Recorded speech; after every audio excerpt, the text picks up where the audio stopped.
Hey guys, Anthony here with Andreas from Austin Historical Weapons Guild. Today we're talking about Fabris Plate 38.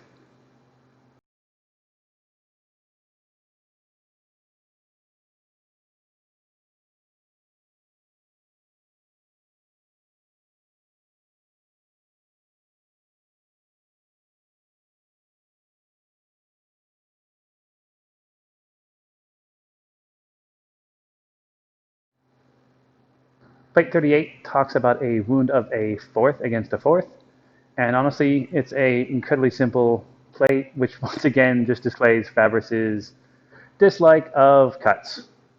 So we're starting out in to the outside in third, and this time my opponent is doing the proper thing and throwing a wrist cut.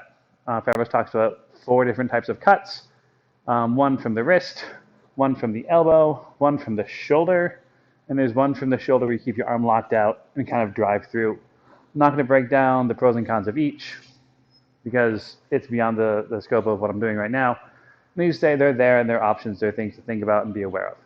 Regardless, third to the outside, as I move to find my opponent's sword, he's going to step in, stepping across to make his wound. Step with your front foot. Front foot. Front foot comes across. All right, so we'll cut that somehow.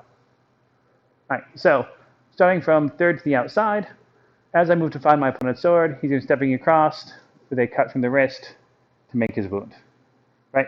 So as he's doing that, all I'm going to do is stepping with my left foot, my back foot stepping wide across, and Fabris is really key to emphasize that on my toes pointed away as I do this. I'm going to wind into fourth, catching his blade from the inside. Because he's pulling away, I'm able to retake the center and press and lock him out. So as I move to find, I'm stepping, driving high, and easily getting the wound to the throat. I will admit, Fabris wants us to really lean and extend and drive. However, lacking gear, we're definitely not demonstrating these at full intensity for obvious reasons. So again, I move to find to the outside, he moves to cut, and I just catch and drive and press. And the more I drive in, the higher my hand goes, the stronger I am to resist a cut. Because it's a wrist cut, it's fairly weak, it's fairly easy to set aside. I do want to make sure I get my strong against his weapon as much as I can. But again, because it's only a wrist, I'm far less concerned about him having a lot of power behind this than I would if he threw something with his whole arm. So one last time, I go to find, he goes to cut, I go to fourth and put it politely into his throat.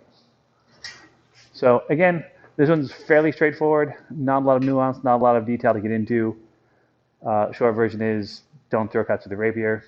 Otherwise, if there are questions, comments, or other feedback, please feel free to reach out. Comment section below, email, Facebook, anything like that. Otherwise, thanks for watching and have a great night.